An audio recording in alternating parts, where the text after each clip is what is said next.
Hi brush friends! Welcome back to 7 Brush Strokes. This is Maricar Ramos, and in today's video, I am going to test my own book. So I've got a few questions asking how smooth the paper of my book is, if they can directly write on it, or should they use a tracing paper. So I thought of testing it myself.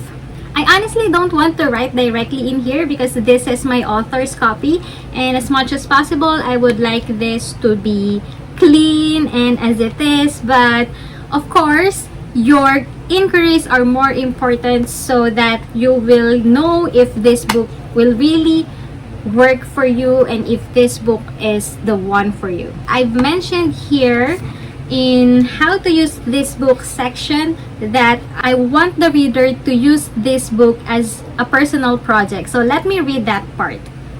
Treat this book as a personal project that will transform your life and not just as an added core to your daily tasks. Whether you want to learn a skill or develop a new hobby, this book's success depends on your willingness to work hard and practice the skills that you will learn here. Don't hesitate to write on the pages, draw, and color. Make the most out of this book. Directly write on it, make it messy, write your notes, your struggles, your personal challenges, and where do you want to improve more so that it can be more personal to your creative journey. So before I directly write on this book, I would like to test it first using a tracing paper because this is also the first time that I am going to try the worksheets included in here, like the tracing materials. So I wanted to see first if the small tip brush pens and the big tip brush pens will fit well on the writings on this practice materials here.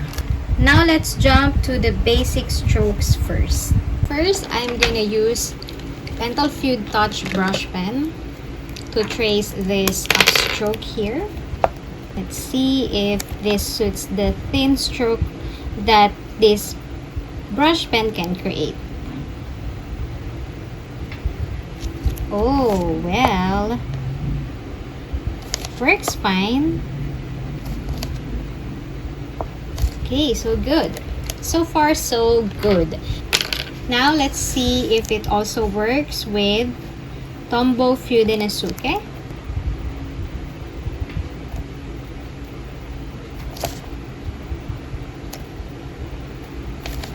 Looks good. And how about if we use Zebra Funwari brush pen?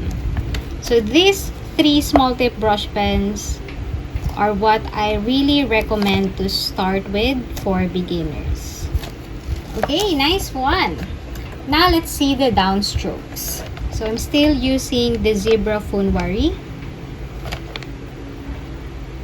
Great. And then I'm gonna switch with Tombow Feud Inosuke.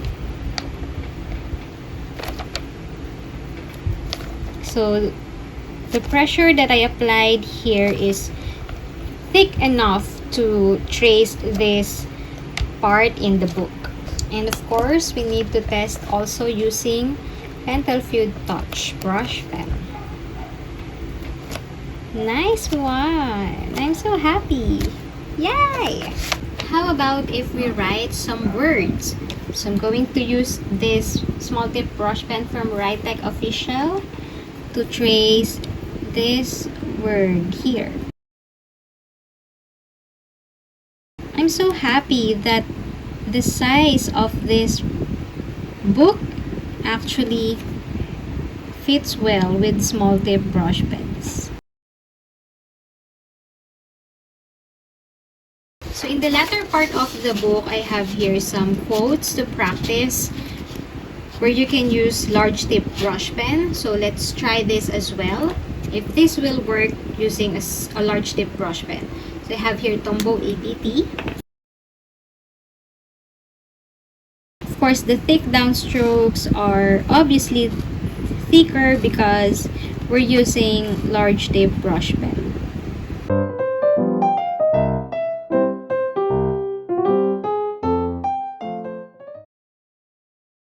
just to see if we can also use small tip for this,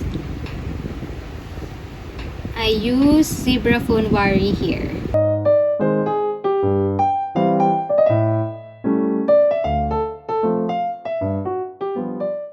Now, let's see how smooth this paper actually is, if this is going to bleed, if I use brush pen directly here.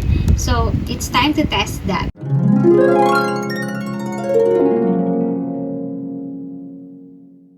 So, what I'm going to use to test with a small tip brush pen is the Pentel Feud Touch brush pen, because this one is more pigmented as compared to the Tombow Feud Inosuke. So as you can see here, this is page 29. I'm gonna write directly here, and we're going to test if the ink will feather or it will bleed at the back of this page.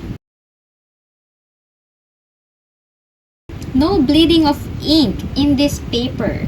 So now let's turn this from page 29. I'm gonna turn it to page 30. So no bleeding at all, except for this one at the start of the stroke, but that is quite normal when we write at the first stroke of the letters in calligraphy. So let's try at the page 28, because the other side has also tracing sheet. So I'm gonna trace all of this so you can see. Still no feathering of ink here.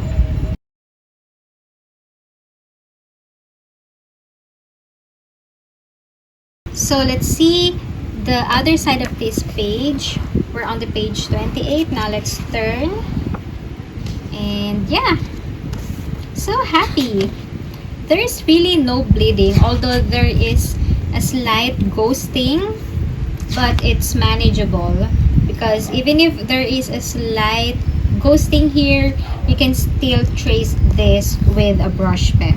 Now let's trace this page directly here on the book using a large tip brush pen to see if there's also bleeding or ghosting.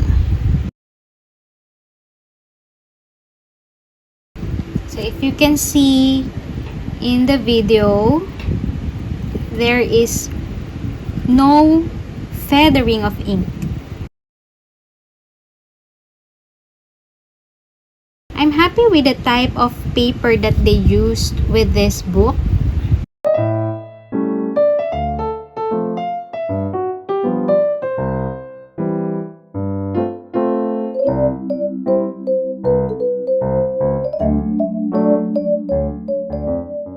So let's turn the page to see if this ink from the Tombow brush pen bleeds through the other side. And there you go! So, no bleeding and no ghosting. What about with Korean brush markers? This is the moment of truth, because we all know how juicy Korean markers are. So, I am also nervous to try this, but I hope that there will be no much bleeding or ghosting.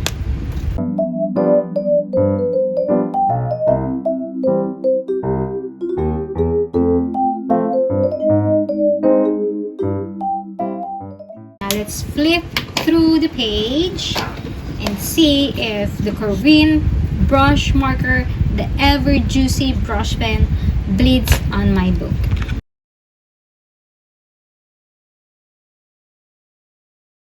So yeah, no bleeding at all, but of course there is slight ghosting. So if you can see, this is ghosting from Korean brush marker, right? So I tried using the Tombow ABT Pro alcohol based on this part, and I was shocked that it has bleeding on the other side of the page. This is the only brush pen that I use here that caused so much bleeding and ghosting at the back of the page. So it's not good to use alcohol based marker on the book if you don't want this excessive bleeding. Let's try to trace this part where we have bleeding of ink at the back. So the paper is not really that rough.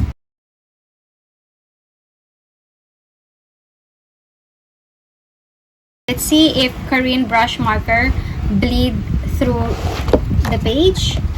So yeah, there's really no ghosting of ink if you use a regular brush pen. So this Korean brush marker and the Tombow ABT water-based markers, those are water-based markers and they don't cause bleeding and ghosting, unlike when you use alcohol-based marker. So that's where you will get excessive ghosting of ink.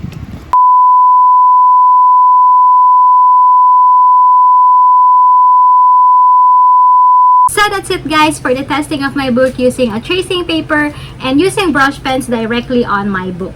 So if I were to compare the thickness of each page inside my book, it's comparable to a vellum board. So I have here 220 GSM vellum board, and if you can hear that thickness of this page while on the pages of my book, so you can hear that.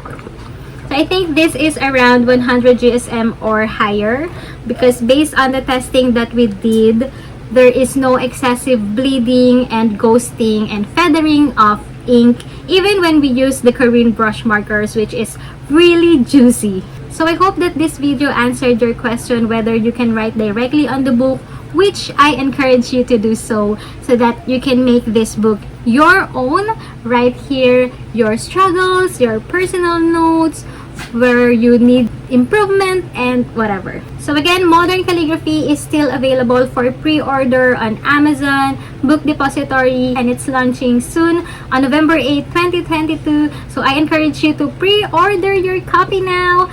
All the links will be listed in the description box below so that you can see the store that is best for you. Thank you so much to everyone who have already pre-ordered. Thank you for watching. See you in the next video. Bye!